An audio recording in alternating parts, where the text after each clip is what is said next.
যদি কোনো রকমে কোনো সময় যদি আবার এই দেশে আওয়ামী লীগ প্রতিষ্ঠিত হয়, যদি এরা মারাও যায় সমন্বয়করা, কবর থেকে লাশ উড়াইয়া হইলেও ফাঁসি দেবে এদেরকে। যদি আগে আমরা জানতাম যে 24 সালের পরে এরকম কিছু হইব, তাহলে আমরা জীবন অগটাকে সারা দিতাম না, ঠিক আছে। এখন আমরা বুঝছি যে আসলে আমরা কত বড় একটা ভুল করছি।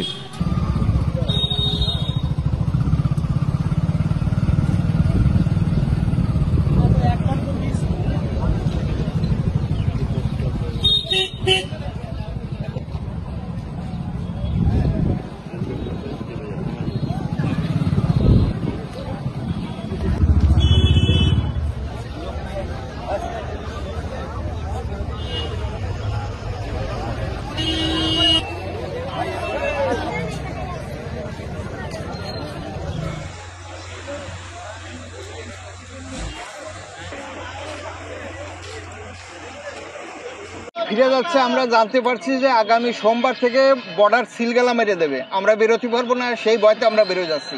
আমাদের ভারতে আত্মীয় স্বজন রয়েছে, আমরা তাদের সাথে যোগাযোগ করি, কিন্তু এই যে কথাটা করলো, আমি গতকালকে আসছি, আজকে আমার চলে যাচ্ছি হচ্ছে আত্মীয় স্বজন রেখে, এটা খুব খারাপ হচ্ছে। এই বাংলাদেশের সঙ্গে আপনারা কি চেয়েছিলেন যে ভারতের মানে একটু সম্পর্ক, যে কোথায় যেন একটা না, ভারতের সাথে বাংলাদেশের একটা বন্ধু সম্পর্ক, আমাদের বন্ধু ভারত। কিন্তু এই যে বর্তমান যে ইউনিট সরকার, এনজিও সরকার, এ এসে মনে করতেছে ভারত মনে হয় আমাদের সর্বনাশ করতেছে। হ্যাঁ, এরা বলে এক করে এক, বলে ইলিশ মাছ দেবো না, সেই ইলিশ মাছ আবার টনকে টন দিচ্ছে, বলে অমুক জিনিস দেবো না, আবার টনকে টন সেই জিনিস দিচ্ছে। এরা মানে কি করতেছে আল্লাহ জানে। তারপরে এই যে 23-24 বছরের লোকরে উপদেষ্টা বানাইছে, ওরা একজনের 23-24 বছর, নতুন ছেলে কোনো রাজনীতি বোঝে না, তারা 4-5টা মন্ত্রণালয় দিয়ে রেখে যাচ্ছে। এখন কি বাংলাদেশে কি অশান্তি চলছে? অশান্তি চলছে মানে কলেজ, 10টা কলেজে কয়দিন আগে ভাঙচুর হয়েছে, এক কলেজের সেই পিসি টেবিল চেয়ার পর্যন্ত নিয়ে চলে গেছে। যেরকম গণভবন থেকে নিয়ে গেছিল, ঠিক সেরকম সেম একরকম নিয়ে গেছে সব। আর কি শ্রমিকরাও আন্দোলন করছে নাকি? শ্রমিকরা, গার্মেন্টস শ্রমিকদের বেতন দেয় না, কিছু না, সব গার্মেন্টস অনেকগুলো বন্ধ করে দিয়েছে। ইউনুসের নাকি 36টা গার্মেন্টসের জায়গায় এসে সেই গার্মেন্টসগুলো বন্ধ করে দিচ্ছে, এখন তারা আন্দোলন করতেছে। হ্যাঁ, এটা নিয়েও আন্দোলন চলতেছে। আন্দোলনের কারণে তো কি নাম, এরা চেনমাইরে অ্যারেস্ট করছে, তার জন্য এই সনাতনীরা সাংঘাতিকভাবে খেপে উঠছে। বাংলাদেশ তাদের উপরে লাঠি পিটা করছে, একজন মারাও গেছে। পুরো অশান্ত। কি চাইছেন আপনারা? আমরা চাচ্ছি এই তত্ত্বাবধায়ক সরকার বিলুপ্ত হোক, বা একটা নির্বাচন দিয়ে যে কোনো একটা সরকারে বসায় দিয়ে তারা সরে পড়ুক। বাংলাদেশের তো সাংঘাতিক ক্ষতি হয়ে গেল আর্থিকভাবে, ভারত থেকে চাল ডাল সবই তো যায়, সেটা যদি বন্ধ হয়ে যায়। হ্যাঁ, সবকিছু মানে আমাদের বাজারে যে ঊর্ধ্বগতি, আমাদের বাংলাদেশের বাজারে যে ঊর্ধ্বগতি, চিনি প্রতি কেজি 20 টাকা বাড়িয়ে গেছে, তেল 200 টাকা, গতকালকে থেকে 200 টাকা বিক্রি হচ্ছে সোয়াবিন তেল। হ্যাঁ, একটা ডিম 16 টাকা, এরকম সবকিছু। আর কাঁচামাল তো আছেই, 80 টাকার নিচে কোনো সবজি নাই। ভারত বন্ধ করে তো একদম আরো সর্বনাশ হয়ে যাবে বাংলাদেশে। এর থেকে আগের সরকার, আওয়ামী লীগ সরকার অনেক ভালো ছিল, সে দেশে অনেক উন্নত করছে। আমরা চাই যে আসুক সুষ্ঠুভাবে নির্বাচনে। আমাদের বাংলাদেশে পণ্য দিতে না করে, তাহলে বাংলাদেশ অনেকটা সচ্ছল, পরিস্থিতি ভয়াবহ অবস্থা হতে পারবে। বাংলাদেশের পরিস্থিতি খুব ভয়াবহ অবস্থা। দলীয় সরকার আসতে হবে, এবং আওয়ামী লীগ সরকারের সাথে অনেকটাই ভারত সরকারের ছিল, মিল ছিল, সেজন্য অনেক গাড়ি যেত, অনেক সব কিছু ব্যবসা বাণিজ্য সবারই ভালো হতো। এখন সেটা অনেক খারাপ পরিস্থিতিতে আছে। আমরা চাইছি নতুন কোনো সরকার আসুক, আপনার দেশটা সরকারের অধীনে চলুক। অন্তর্বর্তীকালীন সরকার দেশ চালাইতে পারতেছে না, যার জন্য দেশে মনে করেন যে দেশের ভাবমূর্তি নষ্ট হচ্ছে। না, এটা আপনার ভুল। প্রধানমন্ত্রী পদত্যাগ করেছে, কিন্তু এটা রাষ্ট্রপতির সাথে একটা মনে করেন যে মিসিংয়ের কারণে হয়তো এটা প্রকাশ পাচ্ছে না। না, লিখিত না। আমরা চাচ্ছি আগামীতে সুষ্ঠু নির্বাচন হয়ে যে কোনো দল হোক সুষ্ঠু ভোটে নির্বাচিত হয়ে আসো, দেশ পরিচালনা করুক। আপনারা কি হাসিনা সরকার চাইছেন না অন্য কোনো সরকার?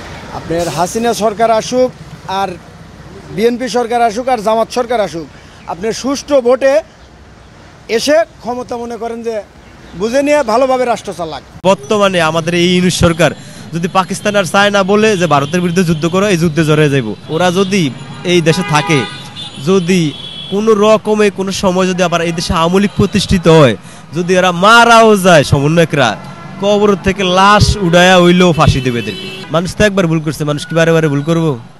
মানুষ সমন্বয় ডাকে আবার আইব, এই ডাকায় মানুষ কি এত পাগল? বর্তমান দেশে যেই সাম্প্রদায়িক দাঙ্গা, মানে যে উগ্রতা, সিরিয়া ইরাকের যে যুদ্ধ, যে গৃহযুদ্ধ, সব কিছুর জন্য দায়ী এই 24 গণঅভ্যুত্থান। যদি আগে আমরা জানতাম যে 24 সালের পরে এরকম কিছু হইব, তাহলে আমরা জীবন অগডাকে সারা দিতাম না, ঠিক আছে? এখন আমরা বুঝছি যে আসলে আমরা কত বড় একটা ভুল করছি। আপনার উন্নয়নের ছোঁয়া লাগছে পুরা ঢাকাতে, বিশেষ করে আপনি মোল্লা কলেজে যান, দেখবেন উন্নয়নের ছোঁয়া লাগছে। আপনার ভার্সিটি ছাত্ররা এগুরফে উন্নয়নের ছোঁয়া লাগছে। আপনার এরা রীতিমতো ফিজিক্যাল এক্সারসাইজ করে বর্তমানে মারামারি করে, খুন খারাপি করে। আগে আপনার ছাত্ররা শিক্ষকদেরকে দেখলে ভয় পাইতো, এখন শিক্ষকরা ছাত্রদেরকে দেখলে ভয় করে। এই হইলো আমাদের উন্নয়নের স্টাইল, এই হইলো আমাদের দেশের সংস্কার। আমরা মনে করি সাজানো এবং গোছানো একটা দেশ ছিল বাংলাদেশ। এই দেশটারে যারা ডেস্ট্রয়েড করছেন, ধ্বংস করিয়া দিচ্ছেন, যদি দেশের আগের জায়গায় না নিতে পারেন, তাহলে কঠিন হিসাব দেওয়া লাগবে আমাদেরকে। ভাবছেন কি সব সমন্বয়ক, সব উপদেষ্টাদেরকে নিয়ে আটলান্টিকের ওই পারে পাড়ি জন্মাইবেন? এত সহজ না, হিসাব দেওয়া লাগবে আমাদেরকে। প্রয়োজনে বাংলাদেশের প্রত্যেকটা এই বর্ডারে সিসি ক্যামেরা লাগানো হবে। একটা সমন্বয়ক, একটা উপদেষ্টাও যেন না ফলাইতে পারে। আমি মনে করি বর্তমানে কোনো রাজনৈতিক দলের কাছে দেশটা দিয়া দেওয়া উচিত, কারণ ওদের ওই সমস্ত রাজনৈতিক দলের ভবিষ্যৎ আছে। ওরা যদি কোনো অন্যায় করে, ওদের হিসাব দেওয়া লাগবে, জব দেওয়া লাগবে। ওদের দল আছে, সংগঠন আছে, এগো তো দল সংগঠন কিচ্ছু নেই, এরা কি জব দিব? এই জন্য যত তাড়াতাড়ি সম্ভব নির্বাচন দিয়ে এই জায়গার থেকে যাওয়াটাই সবচেয়ে ভালো। আপনি বর্তমানে ওরা করে কি জানেন? আইপিএলের প্লেয়ারের মতো ওরা ওদের দাম বাড়ায়, ঠিক আছে? মানে সর্বোচ্চ দামে বেচা যাইতে চায়। আপনার বর্তমানে ওনাদের বাজার খুবই খারাপ। ওনারা এখন ডাকলে কোনো মানুষই ওনাদের ডাকে সাড়া দিব না। ওনারা যদি কোনো মিছিল করে, মানুষ টাকা দিয়া ভাড়া করে আনন্দ লাগবে, ঠিক আছে? এই সমন্বয়করা ভাড়া করে মানুষ আনন্দ লাগবে, এদের বাজার খুবই খারাপ। বর্তমানে আমাদের এই ইউনিশ সরকার যদি পাকিস্তান আর চায় না বলে যে ভারতের বিরুদ্ধে যুদ্ধ করো, এই যুদ্ধে জড়িয়ে যাইব। সব মিলে কথা হয়েছে গিয়া, এরা দেশের অভ্যন্তরীণ কোনো বিষয় বোঝে না, কিচ্ছু বোঝে না, ঠিক আছে? এরা আমাদের দেশটারে দিন দিন ধ্বংসের দিকে নিয়ে যাচ্ছে। এদেরকে সরাইয়া দেশটারে বাঁচান। ওই সমন্বয়করা উপদেষ্টারে, এদেরকে সরাইয়া দেশটারে বাঁচান। আমি বলি এই এদেরকে তাড়াতাড়ি, যত তাড়াতাড়ি সম্ভব এদেরকে সরান। এই সমন্বয়করা জনগণের লগে, সাধারণ মানুষের লগে যে একটা বাটফারি করছে, ঠান্ডা মাথায় যে একটা গৃহযুদ্ধ লাগিয়ে দিছে দেশ, যে একটা সাম্প্রদায়িক উস্কানি লাগিয়ে দিছে, যে একটা অকারেন্স শুরু করছে, এই বাংলাদেশে লিবিয়া, সিরিয়া আর ইরানের মতো যুদ্ধ লাগিয়ে দিছে। এদের কোনো দিনও নিস্তার হইব না, ঠিক আছে?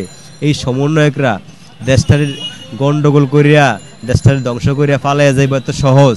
আমরা সাধারণ মানুষ পুরা বাংলাদেশের পুরা বর্ডারে প্রয়োজনে সিসি ক্যামেরা লাগাবো। একটা সমন্বয়ক, একটা উপদেষ্টাও যেমন ফলাইতে না পারে, ঠিক আছে? আমরা ওই ব্যবস্থা করুন।